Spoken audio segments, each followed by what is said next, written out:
Mission of Burma, they were very intense. They were very intelligent. They were very loud. They sang about fame and fortune is the game I play, and that's when I reach for my revolver. They were part of the arts-oriented crowd. You could say Humans were one of those kind of bands. There was a whole Thayer Street underground loft scene that went on, aside from the nightclubs. And the underground wasn't the type of club that you'd go to get really drunk. It'd be a place you'd go to appreciate the music. Rick Hart, Ace of Hearts Records, recorded Mission of Burma. And they still influence indie bands, as they're called these days. And they made their comeback, and everybody still loves them. Mission of Burma were a real mainstay of the intelligent local rock scene back in the 70s and 80s.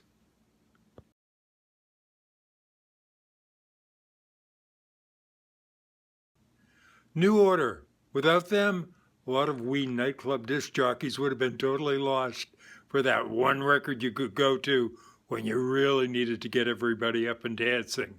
It's hard to believe that they came from Joy Division, which was kind of gloom and doom, and then Ian Curtis committed suicide, and this band came over, renamed itself, and you expected more of that kind of transmission, and Love Will Tear Us Apart, and you got throbbing synthesizer dance music.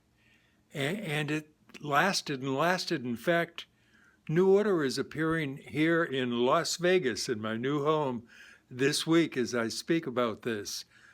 They just made you happy on the dance floor. Not stupid, but happy and wanting to dance.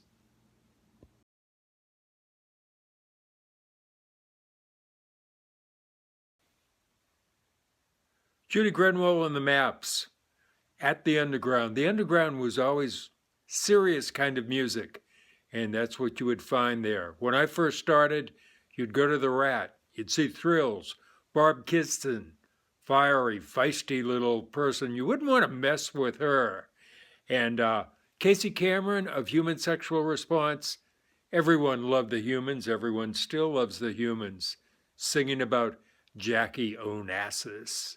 The Rentals, Jeff and Jane and Pseudo Carol. Jeff and Jane were instructors at the museum school. A lot of the creative people came out of the painting arts, the visual arts, and translated it into the music arts. There was Ann Prim. She later formed the November Group, got a record contract, starved for a while, but then she got her big opportunity. And I think that inspired Amy Mann of the Young Snakes and Newbury Comics. Then it was Till Tuesday, and Till Tuesday, Voices Carry, and they certainly did. Very, very successful. In the coat room, the coat check room at Spit, you found Lizzie Borden and the Axes. Lizzie's still playing today, bless her. There were no pop princesses. Bound and Gagged. I didn't even know it was an all-female group initially, but I loved them nevertheless. I think the first kind of pop-oriented female group in the Boston music scene were the Bristols. I could be wrong, but it was serious music. It was hard. It was intense.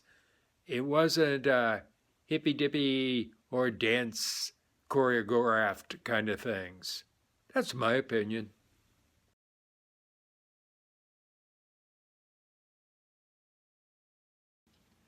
Jeff and Jane Hudson.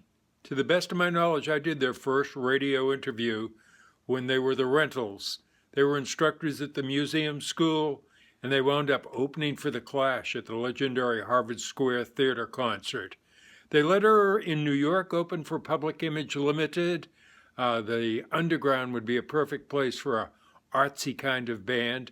I think in that picture, there's a picture of Karl Marx hanging on the stage, too.